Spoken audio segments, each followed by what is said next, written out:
After getting my shit pushed in the entire way through Sekiro, Shadows died twice,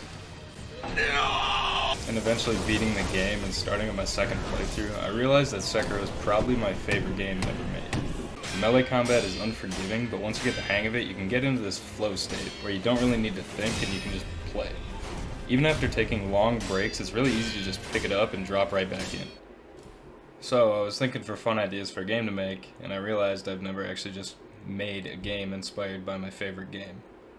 Now, I know I've got a bunch of other projects going on, but I really don't care because I make my games for free anyway, and I just do this for fun. So, I started a new project.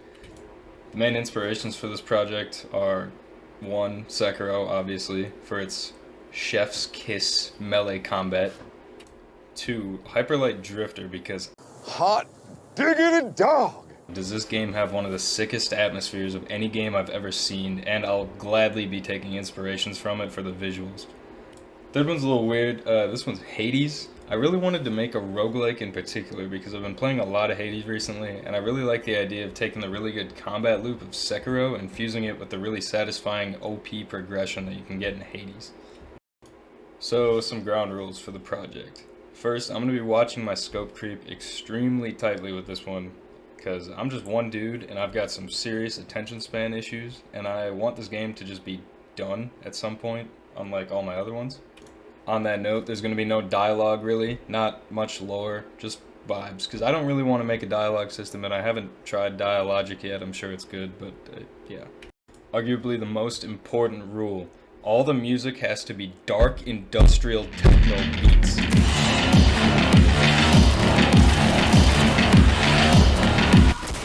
And you might be asking why. Honestly, I was just driving in my car for like a couple hours one day, and for some reason I just came upon a YouTube video of a bunch of dark industrial techno beats, and I was like, hey, that's pretty good. You know what? This would be a fucking sick soundtrack for the game. And I don't know how to make music, and it was all copyright free, so that's what we got. Alright, so let's talk about the desired gameplay loop. So, plan is that there's going to be a hub area, and in that hub area there's 2 vendors. You got a sword guy that gives you permanent upgrades to your fighting capabilities, and a computer guy that gives you permanent upgrades to things like your health and posture and all that. I really didn't want to implement this due to the scope creep, like I said before, but I kind of see this as necessary because roguelikes are a lot more fun when you die and you don't feel like all that progress was just for nothing. Alright, now let's talk about the gameplay in the run.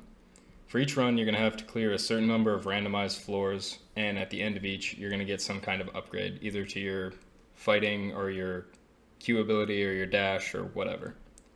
And at the end of each section, there's going to be a boss, and there will be 3 different sections, which means 3 different bosses.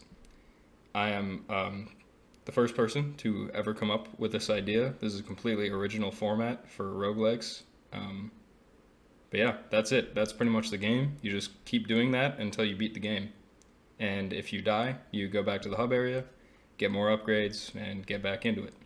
So once I had all that figured out, I made myself a cute little Miro board for concept art and everything, some mind maps to keep track of tasks, and I was ready to get cracking, except I actually already made it, so here's some footage of it. Right now the combat's pretty simple, but you can already see here that we've got posture, blocking, parrying, and the down states. All the damage rates and multipliers can easily be changed in-game between each character, and the melee character controllers work identically for the player and enemies, so I'm pretty happy with the code for it. I do plan on having different enemy types later, like some ranged enemies and maybe some tanky enemies, but the most important one to start with is obviously just the basic swordsman guy, which I'm calling a bandit. These are going to be balanced around fighting 1 or 2 at a time, and are meant to be kind of a sort of boss for that particular floor, not the entire area, just for the particular floor you're on.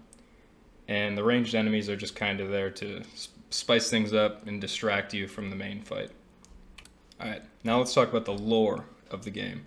The lore is going to be really simple because I really don't want to include a dialogue system, like I said earlier. Basically, it's you and your 3 cybercriminal buddies are in the middle of a high-speed chase trying to run away from a rogue AI that has enslaved humanity. All the humans in the world see it as a god since it controls the spread of information, and the reason you're being chased is because you just blew up a firewall substation in the physical world, allowing you to insert yourself into the web, locate the net address of this AI, and kill it. The first area in the game that you'll be infiltrating is called the Safe Web. Now this is still mostly run by the AI, but it's too large for the AI to really track you down here. The enemies are mostly low-level hackers and horde viruses that you can take down really easily.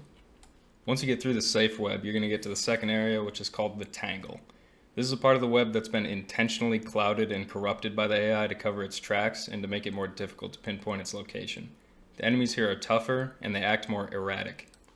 Once you can get yourself through the Tangle, the final area is going to be the Palace, which is where the rogue AI's consciousness is stored. The enemies here are elite bodyguards and security systems, and if you don't have a good character build, then this is where you finna die. Kind of like the tunnels can be a hard check for a shitty build in Hades. Now I'm actually going to be putting up a demo of the prototype build here in the description of the video that can be played in browser on itch.io. And what I actually would like from you is suggestions on things to be upgraded in and out of runs.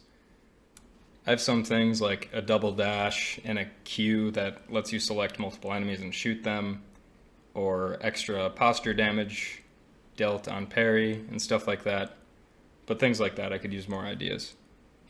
The only real mechanics that the player is going to have access to will be an attack with some combos, a dodge, kind of like Hades dodge, and maybe a mechanic like a Makiri counter, as well as a Q ability which can be switched out.